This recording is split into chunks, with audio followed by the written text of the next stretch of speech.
Welcome back to my channel, Baked Cuisine.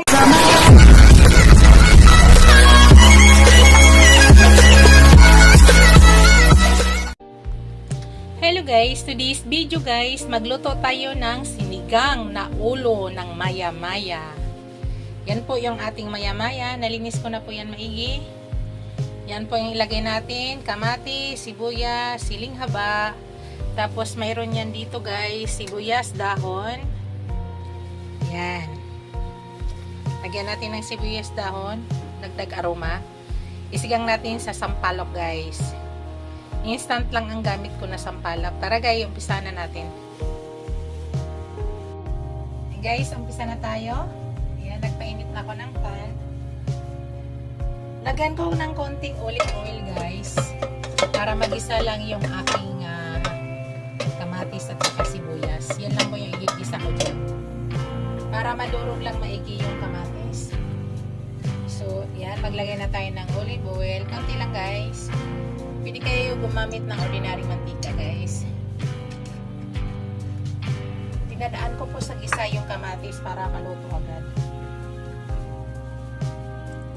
So, ilagay ko na yung kamatis. Dudurugin ko lang yan guys. Tapos mamaya ilagay natin yung sibuyas. Bago tayo maglagay ng tubig.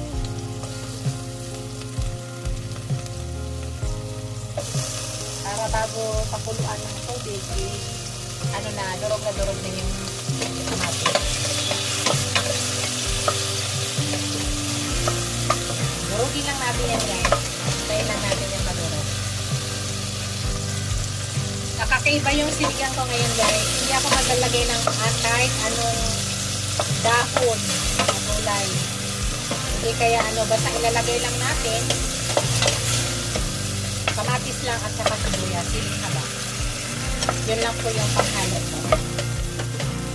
Hindi po ako maglalagay ng ibang gulay.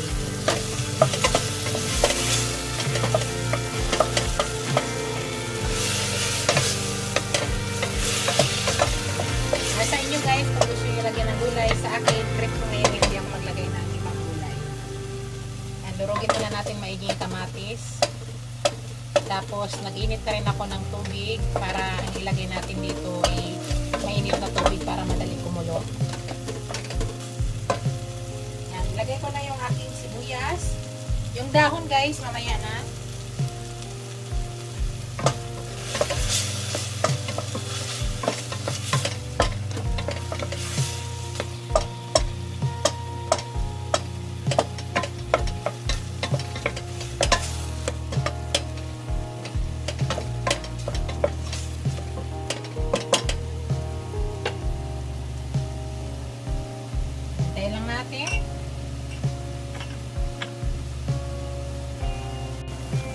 Dito guys, para mabango, maglagay ako ng parsley.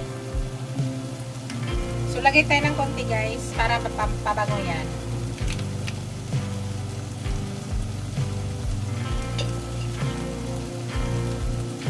Maglagay na tayo ng tubig guys.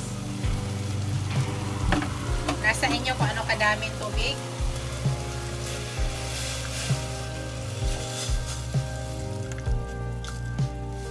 Sa akin, tama na yung tubig na yan.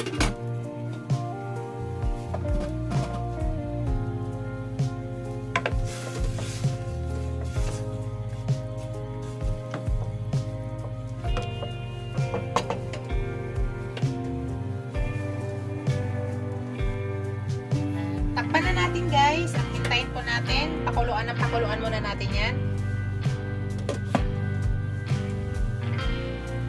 Pakita ko sa inyo mamaya guys. Hayaan lang muna natin yan kumulo ng kumulo. Guys, maglagay na tayo ng sampalok original.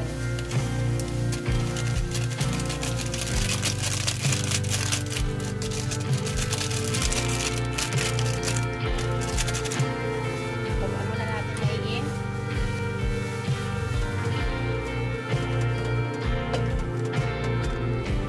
Wala akong patis guys, kaya asin po yung ilalagay ko. Titimplahan na natin. Himalaya iodized salt ang gamit natin. Naubusan ako ng patis. Hindi kasi kami mahilig magpapatis, guys. Pero pag nagaganito ako, gumagamit ako ng patis. Kaso lang, ubus na ang patis ko.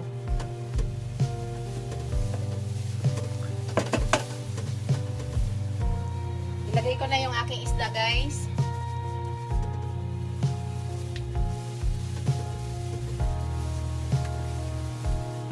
Wala pa tayong hinalong iba, kundi kamatis, sibuyas lang.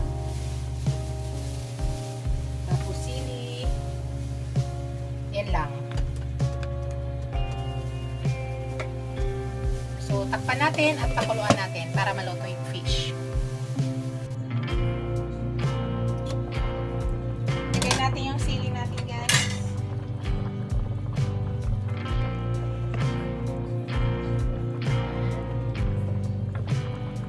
So, yung sabaw, tama na siya. Tikman natin, guys.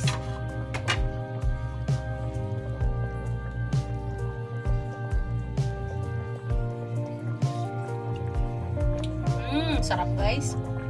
Tama na sa lasa, guys. Hindi na ako mag-add ng asin. Tama na talaga. Manamis-namis, guys, ang sabaw.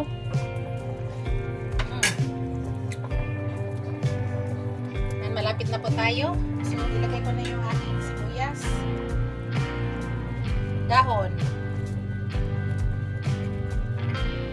Shoutout pala sa aking mga channel members, sa aking mga subscribers, viewers, silent viewers. Maraming salamat, guys, sa walang sawang suporta sa aking channel.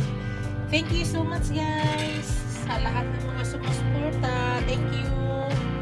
Pasensya na kayo, guys, hindi po agad-agad nakabalik sa mga bakasyon dahil nga po galing akong bakasyon. Kaya pasensya na po. Huwag kayo mag-alala, dadalawin ko po kayo. Nag-umpisa na po ako kagabi pagdalaw. Dahil galing po kaming bakasyon. Yan, saglit na lang yan, guys. Tingnan na natin. Tingnan natin yung isda, guys. Kita ko sa inyo. Wow, yan. Sarap. Ito na yung ating sinigang na ulo ng maya-maya. Thank you for watching, guys. Patayin ko na. Don't forget to like, comment, share, and subscribe to my channel. See you in my next video, guys. God bless us all. Ingat po lahat. Bye!